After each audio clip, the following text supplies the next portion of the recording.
ওই কলিজা, আমার এখানে একটা কিস করো না প্লিজ। এখন আদর চাই তোমার? তোমার আদর আমার সবসময়ই চাই। করো না এখানটায় কিস জান। এখন তো অফিসে যাচ্ছি, এখন আদর করলে লেট হয়ে যাবে তো জান। লেট হলে হবে, একটু লেট হলে তাতে কি এমন ক্ষতি হয়? আর অফিসটা তো আমাদেরই, তাই না? তুমি অফিসের এমডি হয়ে লেট করলে তাতে কি এমন যায় আসে বলো? তারপর অফিসের একটা ডিসিপ্লিন বলে কথা আছে, তাই না? এখন যদি তোমাকে আদর করতে শুরু করি, তুমি তো আমাকে ছাড়বে না, তখন অনেক বেশি লেট হয়ে যাবে। আমি তোমাকে আদর করতে বললেই তুমি এমন করে আমাকে দূরে সরিয়ে দাও। আমি কি তোমাকে একটু কাছে পেতে পারবো না? নাকি আমার তোমাকে কাছে পেতে ইচ্ছে করে না বলো? আমারও তোমাকে কাছে পেতে ইচ্ছে করে, সব সময়। কিন্তু সব সময় কি রোম্যান্স করা যায় সব জায়গায় বলো? আর সব সময় তো বউকে কাছে রাখা সম্ভব না, তাই না? লাইফে এগিয়ে যেতে হলে কাজ তো করতেই হবে বলো, না হলে তো সবাই রোমান্সই করতো কাজ ফেলে। আমি অত কিছু জানি না, আমি তো তোমাকে সবসময়ই কাছে পাই না। আর এখন একটু লেট করে গেলে তেমন কিচ্ছু হবে না। আমার এখানে আদর লাগবে, আদর দাও। আরে বাবা, ওইখানে আদর দিতে গেলে তো তোমার সব জায়গায় আদর দিতে ইচ্ছে করবে। দিতে হলে দিবে, আমি কি তোমাকে বারণ করেছি? আমি তো চাই তুমি আমাকে সবসময় আদর করো। হ্যাঁ, সেটা ঠিক আছে, কিন্তু আদর করতে শুরু করলে তখন তো আর নিজেকে আটকে রাখতে পারবো না। তারপর আমাদের মাঝে সবই হয়ে যাবে। তুমি কি ভয় পাইতেছো যে সবটা করতে গেলে আমি তোমাকে বাধা দিব নাকি? তোমার আমার সাথে রোম্যান্স করার ইচ্ছা নাই বলো? আরে বাবা, আমার তো ইচ্ছে করে আমার বউটাকে সব সময় আদর করতে, কিন্তু কি করব বলো? ইচ্ছা থাকলে কি উপায় আছে? আচ্ছা ঠিক আছে, যাও, এখন তুমি এরকম আবদার করো না। আমি অফিস থেকে দুপুরে লাঞ্চ করতে আসবো, তখন তোমাকে আদর করে দিয়ে যাব, কেমন? আমি বলেছি না আমার এখনই আদর লাগবে। তুমি এত বাহানা দিতেছো কেন? এখনই তুমি আমার কাছে আসবে। আর আমার এখানে অনেকগুলো কিস চাই। দেবে কিনা বলো? আরে বাবা, পাগলামি করতেছো কেন? তুমি তো জানো এখন আদর করতে শুরু করলে তুমি আমাকে কিছুতেই ছাড়বে না, আর সবই হয়ে যাবে। আর এই সকালবেলায় যদি সব হয়, তোমাকে আমাকে তো আবার গোসল করতে হবে। আর বাসার সবার সামনে এমন কিছু হলে তো লজ্জায় পড়তে হবে, তাই না বলো? তুমি আমাকে আদর করবে না সেটা বলো। আমি খুব ভালোভাবেই বুঝতে পারছি তুমি আমাকে আদর করতে পারবে না, তাই তো? তোমার মত তোমার মাঝে দুর্বলতা আছে, তাই বেশিক্ষণ আমার সাথে টিকে থাকতে পারবে না। আমাকে ভালোবাসার সুখটা দিতে পারবে না। ওই জন্যই এমনটা বলতেছো। ঈশান একটু মুচকি হাসলো, তারপর এগিয়ে এসে নীলাদ্রির গালের পাশে হাত রেখে বলল, পাগলি বউ, তুমি খুব ভালো করেই জানো আমি কতটুকু কি পারি। তাহলে আমাকে আদর করতে সমস্যা কোথায় তোমার? আমি তোমাকে বলতেছি না তুমি একটু দেখিয়ে দাও কতটা পারো? আমি কি বারণ করতেছি? করো না একটু আদর চান। আমি বুঝতে পারতেছি তুমি আমাকে রাগিয়ে দিতেছো, তাতে যেন আমি তোমাকে আদর করতে শুরু করি আর অনেক বেশি রোমান্স করি, তাই না? কিন্তু এখন সময় নেই শোনাবো। আচ্ছা ঠিক আছে, তোমাকে একটা হাক করে দিয়ে যাচ্ছি এখন। আর বললাম তো, লাঞ্চ টাইমে এসে তোমাকে অনেক আদর দিব, কেমন? তখন 1 ঘন্টা হাতে সময় থাকবে, খাওয়া দাওয়াটা শেষ করে তোমাকে অনেক বেশি আদর করে দিয়ে যাব আমার পাগলিটাকে। আমি এখন আদর চেয়েছি, তুমি দুপুরে আদর করবে। তখন আমার মুড থাকবে না, লাগবে না তোমার আদর, যাও। সব সময় শুধু কাজের বাহানা দাও। ঘরে একটা বউ থাকতে বউকে একটু আদর করতে পারো না। এত বেশি এখন অবহেলা করতে শুরু করেছে, আমাকে দেখবে একদিন আমি তোমার থেকে অনেক দূরে চলে যাব। বলছি না এসব উল্টাপাল্টা কথা কখনো বলবে না। তোমাকে যত এসব কথা বলতে বারণ করি তুমি তত বেশি বলো। তুমি খুব ভালো করে জানো এসব কথা বললে আমার খারাপ লাগে। তারপর তুমি এগুলো বন্ধ করো না, আর কখনো এসব বলবে না, কেমন? তাহলে কিন্তু আমি খুব বেশি রাগ করব। খারাপ যদি লাগে তাহলে আমাকে একটু আদর করতে পারো না কেন? জান, এমন করতেছো কেন? আমার জুনিয়র বরটা, আমার পিচ্চি বরটার আদর কি আমি চাই না বলো? আমি তো জানি সে অনেক রোমান্টিক। তাহলে এখন একটু আদর করলে কি সমস্যা? তুমি দেখতেছি ছাড়বে না। আচ্ছা কাছে আসো, আমি আদর দিয়ে দিচ্ছি। নীলাদ্রি মুচকি হাসলো, তারপর ঈশানের অনেকটা কাছে আসতে ঈশান ওকে আলতো করে জড়িয়ে ধরল। নীলাদ্রি ঈশানের বুকে মাথা রেখে ওর বুকে কয়েকটা কিস করে দিল। তখন ঈশান বলতে লাগলো, আমাকে উত্তেজিত করার ধান্দা, তাই না? একদম এসব করবে না। আর শোনো, তুমি আদর চেয়েছো, আমি আদর দিব। তাই বলে যে আমার সাথে এরকম দুষ্টুমি করতে শুরু করবে, তাহলে কিন্তু রাতে আদর দিব না। আর আমি দুষ্টুমি করতে শুরু করলে তখন কিন্তু তুমি রাগ করো। তুমি তো সবসময় দুষ্টুমি করতে শুরু করো, তাহলে রাগ করবে না কি কি করবে? ঠিক আছে, করব না। এখন দেখি, তাকাও আমার দিকে। তোমার নাকি ঠোঁটে কিস লাগবে, আমি কিস করে দিছি কেমন? অনেক লম্বা একটা কিস করতে হবে। আমি জানি তুমি একটার বেশি কিস দিবে না, তাই অনেক লম্বা কিস না করলে কিন্তু আমি কান্না করব এখন। ঈশান একটু হেসে নীলাদ্রির গোলাপি রাঙা ঠোঁটের দিকে কিছুক্ষণ তাকিয়ে রইল। পাগলিটা এবার বেশ লজ্জা পাচ্ছে, কারণ ঈশান যখনই ট্যাপ ট্যাপ করে ওর দিকে তাকিয়ে থাকে তখনই নীলাদ্রির লজ্জায় পুরো লাল হয়ে যায়। নীলাদ্রির চোখ জোড়া বন্ধ করে নিল।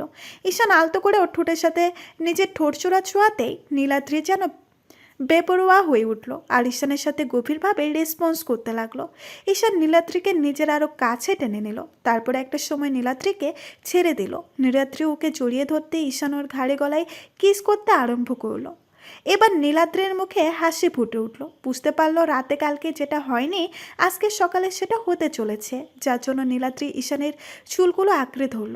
ঈশান অনবরত নীলাদ্রির ঘাড়ে আর গলায় নাক ঘষে চলেছে আর নীলাদ্রির সুখের আবেশে চোখ জোড়া বন্ধ করে রাখছে।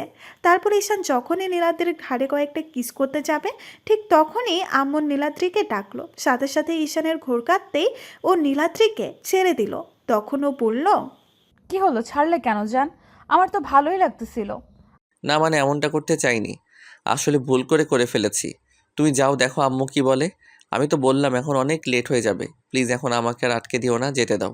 নীলাদ্রি কিছু বলতে যাবে তার আগে ঈশান বেরিয়ে গেল। ও জানে নীলাদ্রি এখন ওকে আটকানোর চেষ্টা করবে, কারণ ঈশান যতবার ওর ঘাড়ে আর গলায় কিস করে দেয় নীলাদ্রি অনেক বেশি উত্তেজিত হয়ে যায়। এইটা নীলাদ্রির গভীর একটা দুর্বলতা। ঈশান চলে গেলে নীলাদ্রি একটা বিরক্তকর মুখে বলতে লাগলো, আমাকে আদর করতে আসলেই তোমার অনীহা বেড়ে যায়, তাই না? দুপুরে বাসায় না আসলে অফিসে গিয়ে রোম্যান্স করে আসবো। ঈশান অফিসে চলে আসে। তারপর নীলাদ্রিকে কল করলো। রিসিভ করলে ঈশান বলল, আচ্ছা পাগলি, তুমি দুপুরে আব্বু আম্মুর সাথে খেয়ে নিও কেমন? আমার অনেকগুলো মিটিং আছে আজকে, তারপর যদি সময় পাই আমি খেয়ে নিব। তাছাড়া তুমি কিন্তু পাগলামি করবে না, আর বাসায় আসতে বলবে না। তুই খুব ভালো করে জানো আমি তোমার আবদারটা ফেলতে পারি না। এই না বললে তুমি দুপুরে এসে আমাকে অনেক আদর দিবে, এখন আবার বারণ করতেছো কেন? আমি অত কিছু শুনতে চাই না, আমার দুপুরে তোমার আদর চাই, ব্যাস। আরে বাবা, আমি কি ইচ্ছা করে এখানে আটকে পড়েছি নাকি? এসে দেখলাম অনেকগুলো কাজ জমে আছে। আর আব্বু একটু আগে ফোন করে বলল আজকে বাইরের অনেকগুলো কোম্পানির সাথে কয়েকটা মিটিং আছে। আমি কি করব?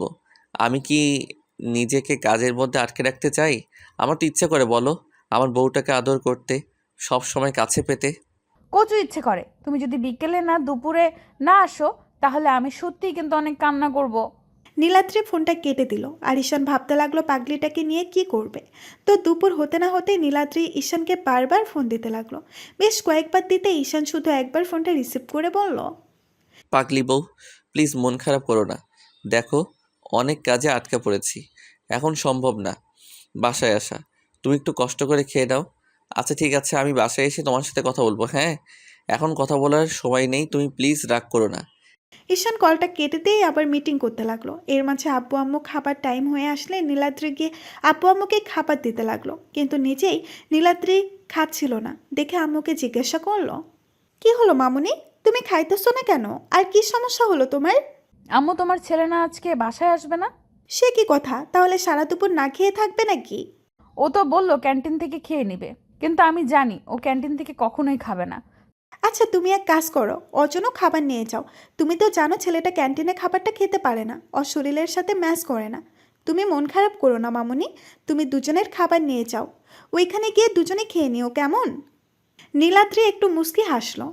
আম্মু আর মনের কথাটা বুঝতে পেরে যেন আব্বু আম্মু খাওয়া হলে নীলাদ্রি ড্রাইভারকে নিয়ে অফিসে চলে আসলো। শুনতে পেল ঈশান একটা মিটিংয়ে আছে, তার জন্য 20 মিনিট অপেক্ষা করলো। তারপর পিয়ন এসে যখনই বলল মিটিং শেষ হয়ে গেছে, নীলাদ্রি খুশি মনে খাবারগুলো নিয়ে ঈশানের কেবিনের দিকে যেতে লাগলো।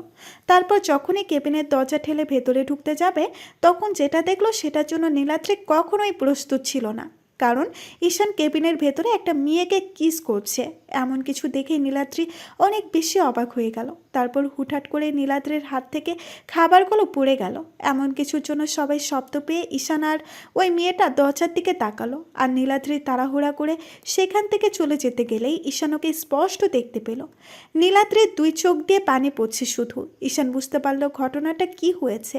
ও তাড়াহুড়া করে মেয়েটার কাছ থেকে ওকে সরে এসে বলতে লাগলো, এই যা, আমার পাগলিটা হয়তো আমাকে ভুল বুঝেছে।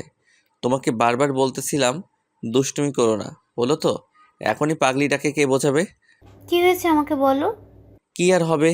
যে পাগলিটাকে এত ভালোবাসি ও আমার জন্য খাবার নিয়ে আসছিল আর আমাদের এইভাবে দেখে ফেলেছে।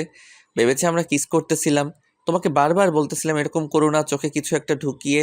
এখন আমাকে তো বিপদে ফেললেই, আমার বউটাকেও রাগিয়ে দিলে। এখন কি করে রাগ ভাঙাবো জানটার? আচ্ছা তুমি এক কাজ করো, তুমি আগে বাসায় যাও আর বউয়ের রাগ ভাঙানোর চেষ্টা করো। ওর সাথে কথা বলো, না হলে দেখা গেছে কান্নাকাটি করবে আর উল্টাপাল্টা কিছু করে বসতে পারে। তারপর হয়তো না খেয়ে আছে, তুমিও তো না খেয়ে আছো। গিয়ে রাগটা ভাঙাও। যদি বুঝতে পারো যে বিশ্বাস করছে না, আমাকে কল করো, আমি গিয়ে ওর সাথে কথা বলবো, কেমন? ঈশান একটু মুচকি হেসে তাড়াহুড়া করে বাসায় চলে আসলো। তারপর বাসায় গিয়ে নীলাদ্রি ডাকতে লাগলো। তখন আম্মু এসে বলল, আব্বু, তুমি নীলাদ্রিকে কি বলেছো? ও কান্না করতে করতে বাসায় চলে আসলো, তার উপর না খেয়ে আছে এখনো। আমার মনে হয় তুমি ওকে কিছু বলেছো, তাই না? আম্মু, আমি তোমার সাথে পরে কথা বলবো। আমি আগে পাগলিটাকে রাগ ভাঙিয়ে আসি। ঈশান তাড়াহুড়া করে রুমে গেল। দেখলো নীলাদ্রি বালিশে মুখ গুজে কান্না করছে। ঈশান গিয়ে ওর কাঁধের উপরে হাত রাখতেই পাগলটা সরিয়ে দিল আর বলতে লাগলো, তোমার ওই নোংরা হাতে আমাকে স্পর্শ করবে না। এই তোমার অফিসের কাজ? এই জন্যই তুমি অফিসের জন্য এত ব্যস্ততা দেখাও? এগুলো কতদিন ধরে চলছে? হ্যাঁ, বিশ্বাস করো, আমি এমন কিছু করতে চাইনি। তাছাড়া তুমি যেটা দেখেছো সেটা সত্যি নয়। আমি যা দেখার দেখে নিয়েছি। আর কি বললে সত্যি নয়? সত্যি তো আমি আজকে বুঝতে পারছি। আসলে আমি কি তোমাকে কম সুখে রেখেছিলাম, নাকি তোমাকে আদর করতে দেই না বলো? ও, এখন তো বিয়ের 6টা মাস চলে গেছে। আমি পুরনো হয়ে গেছি না? আমি ওই সুখটা দিতে পারি না তোমাকে, যতটুকু সুখ ওই মেয়েটা তোমাকে দিয়েছিল, তাই না? বিশ্বাস করো, ওইখানে আমি এমন কিছু করছিলাম না যার জন্য তুমি কষ্ট পাবে। আসলে ওর চোখে কিছু একটা পড়েছিল, আমি সেটাই দেখতেছিলাম। আর তুমি আমাদের ওরকমভাবে দেখে ভেবেছো আমরা কিস করতেছিলাম। তোমার বিশ্বাস না হলে মেয়েটার সাথে একটু কথা বলে দেখতে পারো। আমার কোনো ইচ্ছে নেই। আমি যেটা দেখার দেখে নিয়েছি, আর বুঝেও গেছি তুমি আমাকে কতটুকু ভালোবাসো। ছি, আমি ভাবতেই পারছি না তুমি কি না আমার সাথে এরকমভাবে প্রতারণা করলে। ঈশান, এই জন্যই তুমি আমার জন্য এত বেশি পাগল ছিলে? তুমি আমাকে এটুকু বিশ্বাস করতে পারলে না যে মেয়েটার জন্য এত বেশি পাগল ছিলাম? তাকে এমন করে কষ্ট দিব কি করে? তুমি আমাকে এমনটা ভাবতে পারলে? আমি কি নিজের চোখে অবিশ্বাস করব বলো? আমি তো সবটা দেখেছি। আর তুমি এমন করে বলতেছো যার জন্য এখন আমার আর বিশ্বাসই হচ্ছে না যে তুমি আমাকে ভালোবাসো। আমি বুঝতে পেরেছি সকলে এজন্যই তুমি আমাকে দূরে সরিয়ে দিয়েছিলে, তাই তো? ওটা তোমার গার্লফ্রেন্ড, বিয়ের পরও অন্য কারোর সাথে সম্পর্কে জড়ানো পরকীয়ার সমান। আর তুমি সেটা বুঝতে পারলে না, এমন করে কষ্ট দিলে আমাকে। আমি আজকেই বাসায় চলে যাব। ঈশান অনেকক্ষণ যাবৎ নীলাদ্রিকে বোঝানোর চেষ্টা করলো। তারপর যখন বুঝতে পারছিল না, তখন ঈশান ওর ফ্রেন্ড মায়াকে ফোন করে বাসায় আনলো। আর তখনকার সিসিটিভি ফুটেজটা নীলাদ্রিকে দেখালো।